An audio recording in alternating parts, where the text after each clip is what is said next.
Во текот на вчерашниот ден, единицата за сериозен криминал и кривични дела против културното наследство при одделот за сузбивање на организиран и сериозен криминал во координација со секторите за внатрешни работи под раководство на надлежен јавен обвинител од Основното јавно обвинителство за гонење на организиран криминал и корупција, спроведе координирана полициска акција при што сузбиена е 12 члена организирана криминална група која подолг временски период делувала на подрачјата на Прилеп, Струмица, Пробишти, Неготино, Куманово, Свети Николе, Кавадарци и Кочани,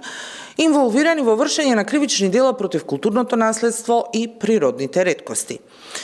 Имено на 12 декември, со судски наредби, извршени се претреси на вкупно 27 локации кај 23 лица, при што пронајдени привремено се одземени разни археолошки предмети, монети, метални предмети, фигури, метал детектори и опрема за метал детектори, скици, оружје, муниција, дрога, ваги и природни реткости, пошто 11 лица се лишени од слобода, а по едно лице се трага.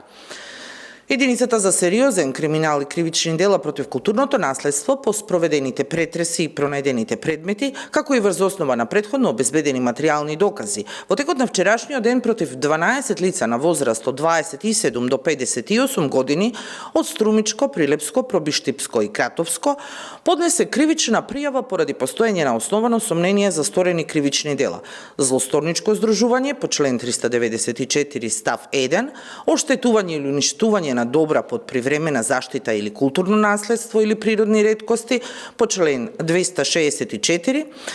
прикривање по член 261 став 3, присвојување на добра под привремена заштита или културно наследство или природни реткости по член 265, изнесување во странство на добра под привремена заштита или културно наследство или природни реткости по член 266 и неовластено изработување, држење, посредување и тргување со оружје или распрскувачки материи по член 396 став 1 од Кривичниот законник.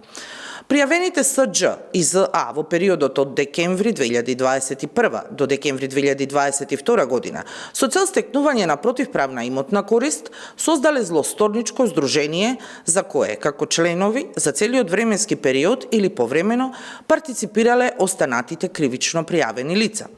Целта на формирањето на ова добро организирана и строго контролирана криминална група била стекнување на противправна имотна корист која произлегува од извршените кривични дела, присвојување и изнесување во странство на добра под привремена заштита, културно наследство или природни реткости. Пријавените организатори и членови на злосторничкото здружување во наведениот период континуирано разменувале информации за локалитети, метал детектори и други апарати и алати, нуделе на продажба пронајдени предмети, вршеле истражување на различни локации со цел пронаоѓање и ископување на археолошки предмети на повеќе локации низ државата, кои ги продавале на заинтересирани лица во државата и во странство. Дополнително, при извршените претреси, кај две лица кои не се дел од организираната криминална група, констатирани се две кривични дела за кои против нив ќе бидат поднесени соодветни кривични пријави. Имено, кај 78 годишник од Демир Хисарско, пронајдени се ловна пушка и муниција кои ги поседувал без дозвола и против него ќе биде поднесена пријава по член 396 став 1, додека кај 61 годишен жител од Куманово, пронајдени се марихуана, вага и природни реткости и против него ќе бидат поднесени пријави по член 215, по член 261 и по член 265, сите од Кривичниот законник.